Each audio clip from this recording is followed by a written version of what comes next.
got lots to talk about with UFOs today, so get in here. This is Jack with Cosmic Road. I talk about UFOs and the paranormal. Please hit like and subscribe and let me know what you guys think in the comments below.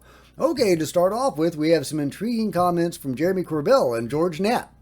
Have you had direct communications with people in the intelligence world whom you trust, who've told you, hey, this is red hot, this is really risky, this is dangerous? Yeah. I've been notified of very specific and direct and detailed threats against my life, as well as against anybody who may have information, assets, or contact with additional whistleblowers or individuals who are aware of this program. So much so that I have taken action through law enforcement to make sure that they're aware. And I did not put a lot of stock in it. And then I called 4 different people to advise me. And to my shock and awe, with actual knowledge of this program prior to it being announced, was told for me to take it 100% deadly seriously. Okay, that's very concerning. Obviously, we've heard about whistleblowers and witnesses being taken out many times in the past. Is that still ongoing? Some people say, well, they've stopped actually assassinating people. Now they just intimidate them. David Grush talked about bureaucratic terrorism. However, what Jeremy seems to be describing goes further than that. And we've heard similar stories about other figures in ufology too, including Lou Elizondo. So yeah, very alarming that could be going on. But Jeremy and George seem to have a dead man switch in case the worst does happen. Information about this and other matters that we've collected over the years would be disseminated if something were to happen. Okay, I will not mince words. We have had in place for quite some time, unrelated to this story of Immaculate Constellation, that if you or I are removed from the equation, that you have absolute, uncontrolled, catastrophic disclosure of information. Okay, so that sounds really exciting. He goes on to say that we are absolutely going to get stuff on November 13th at the next congressional hearing on UAP in the House of Representatives. So that's very exciting. I can't wait for November 13th. By the way, I don't know if you guys have heard this, but I've heard from a friend of the channel who will go unnamed that Rear Admiral Tim Gallaudet will be testifying at the hearing in November. I think that he has said that publicly, but either way, that is that's the buzz running around, is that Tim Gallaudet is going to be testifying in November. So we'll see if that plays out. I would love for Tim to testify at the hearing. However, I'm really hoping that we will get firsthand whistleblowers, firsthand witnesses, and participants in these black budget programs, in these UFO crash retrieval and reverse engineering detection, and heck, even shoot down programs.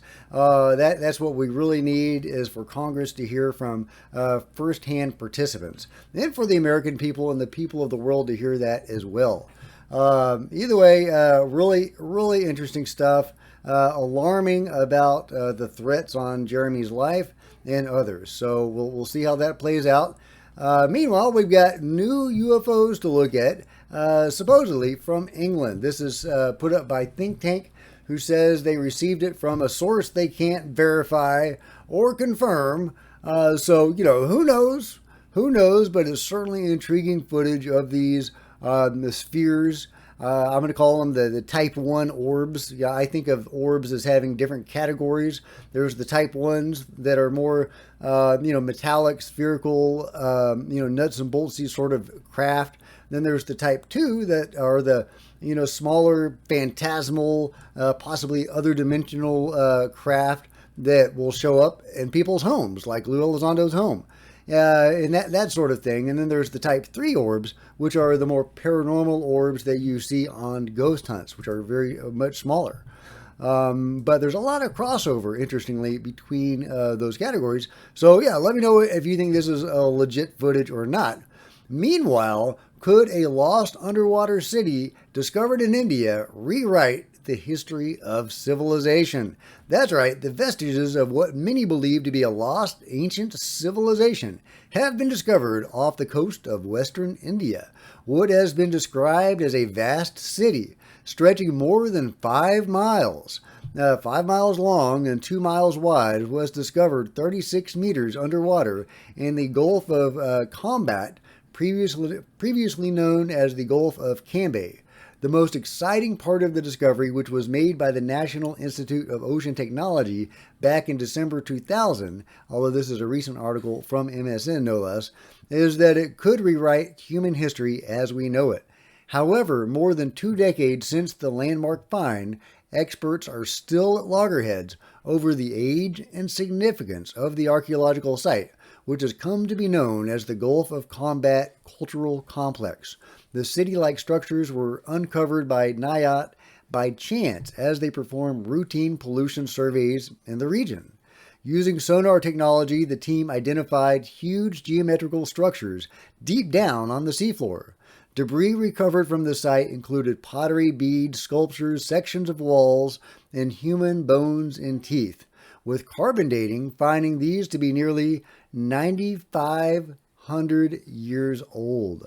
That's crazy. That's crazy. Of course, Graham Hancock has chimed in saying the discovery implied we'd have to totally rethink the origins of civilization. Man, I can't wait to see the further research that is done on that. Speaking of Graham Hancock, there's a new season of Ancient Apocalypse up on Netflix. I haven't gotten a chance to check it out yet, but Graham and Joe Rogan were talking about it and also debunking some of the claims made by Flint Dibble in the interview or the exchange between Graham and Flint on Joe Rogan, where it appears that Flint Dibble, the debunker, was spewing some whoppers. So yeah, go check out that episode of Joe Rogan. I haven't seen the new season of Ancient Apocalypse. I loved season 1, and I can't wait to dive into season 2. A lot of evidence for ancient lost civilizations. We're talking Atlantis here, guys. We're talking Atlantis, or at least some analog of Atlantis. I love it. Love it. I can't get enough Atlantis. Meanwhile, bad news from Danny Sheehan, who says the National Archives and Records Administration has now instructed in a memo that all executive branch records subject to disclosure must be submitted by September 30th, 2025, instead of the original legislatively mandated October 20th, 2024. But the agency requests that records be turned over on a rolling basis rather than at the final moment. Ultimately, records will be included in the UAP records collection with specific guidelines for metadata and redactions. I'm extremely disappointed, Danny says, by the delay of the submission deadline, as Subtitle C of the NDAA FY24 specifically mandates that all records be submitted 300 days after the signing of the Act, which is October 20th, 2024. Delay and obfuscation remain the status quo, unfortunately, but we're pushing back. And I gave that a big heart. Yeah, we are pushing back, Danny. Good on you for calling this out. Of course, it's no surprise to a lot of us that this would happen. Delay, right? I mean, why would they get this out before they had to, right? Meanwhile, there's arguments over what city has the most number of USOs, underwater submerged objects, underwater UFOs. Obviously, we're talking about coastal cities. So what city has the most number of USOs? Well, Richard Dolan says one thing. Benny says another thing. There is something down there. Puerto Rico is really the king of USO activity. I think it must be said. Okay, Puerto Rico is what Richard Dolan says, and of course he's done a lot of research on all of this. But Pavel Ibarra isn't having it. He says this is misleading from Dolan, or maybe he hasn't been to Ensenada, Baja California. That's an hour away from where I live, and that is the world's biggest USO hotspot in the world, hands down. Very interesting. So let me know your take. Who has the most number of USOs, or is it a city or a place that we haven't talked about yet? Very interesting stuff. Let's see what else we got. Oh yeah, we have more discouraging news on disclosure. And yeah, Benny's chiming in. He's letting us know all about it. Ross and Richard Dolan have this conversation. I really like your take on the broader issue of what's happening at the moment. I'm very skeptical, increasingly skeptical, that there's going to be any kind of formal disclosure by government unless they're forced to their hand by simple citizen activism and investigation. Mm-hmm.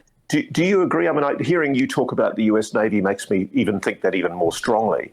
Do you think there's any likelihood at all from what you're hearing that Washington's ever going to make a formal admission? I think disclosure will have to come out of their cold, dead fingers. Not missing any words is Richard Dolan. Yeah, the government doesn't seem super eager to provide disclosure, but there's obviously the elements of the government and even possibly of the control group that do seem to be wanting disclosure. They are allowing a lot of information out. I mean, just look at the David Grush material. I mean, he's even talking about people being assassinated. He's talking about the other dimensional elements of the phenomenon. They've allowed a lot to come out. And even though David Grush has faced, bureaucratic terrorism, as he says, he's still alive. The whistleblowers and witnesses that he interviewed that hopefully will be forthcoming to Congress, hopefully in the next, hearing, some of them, as far as I know, they're still alive, although they do seem in fear of their lives and their positions. And Danny Sheehan and others have said, we really need more whistleblower protections. And of course we do. But if the control group really wanted to take them out, I don't think extra laws would stop them. There are laws against murder. That has not stopped them before. So I'm seeing encouraging signs that there are elements of the control group that do want disclosure, and there's certainly elements of Congress that are pushing for this. Anna Paulina Luna, Jerry Moskowitz, Tim Burchett, all those guys, Mace, all those guys are really pushing hard for disclosure, and I think we're going to get closer and closer to that. I mean, we have the UAP amendment, where the word non-human intelligence is mentioned multiple times, and that has been passed by Congress and signed by the president. In a way, that is disclosure. Non-human intelligence signed into law. A bill saying that signed into law. So we are getting there, but it's going to take more heat on Congress to get the full Monty of the UAP amendment. And I'm hoping that further hearings will provide that and also engage the public more to put that pressure on Congress. So that's where my hope lies. But, Richard's not wrong. They're not going to part with that easily. Meanwhile, we have an enhanced image, using computers to visualize the famous gimbal UFO. So is that what it would have looked like? This is from the MGM UFO series trailer. And it's a good trailer. It's it's not like, I don't think it's going to go into any exciting directions as far as like pushing the boundaries of what we know about UFOs, but I think it is getting that information out there. And again, that's what we need. We need to engage the public to put pressure on Congress so we can get, like Benny says, we need to get the full Monty of UFO disclosure, and we need to get we need Congress to fully engage and push this stuff forward. We're not going to have the mics, and people like that blocking the UFO, disclosure from going forward. Okay, I think that's going to do it for me for today. Now I'm getting ready for my ayahuasca retreat that's happening today. I'm going to it today. I need to get into that Zen mode or whatever, that meditative contemplative mode. And so we'll see if I am up to doing videos as soon as I come back, or, if I need to take a couple of days to, again, be meditative and let the experience of the retreat sink in and integrate into my life. So, we'll see how it plays out. Either way, I'll be back soon. And wish me well, and I love you guys, and I will see you soon. Like and subscribe. Let me know what you think about it all in the comments below. Then there's plenty of other videos on the channel. See you guys next time.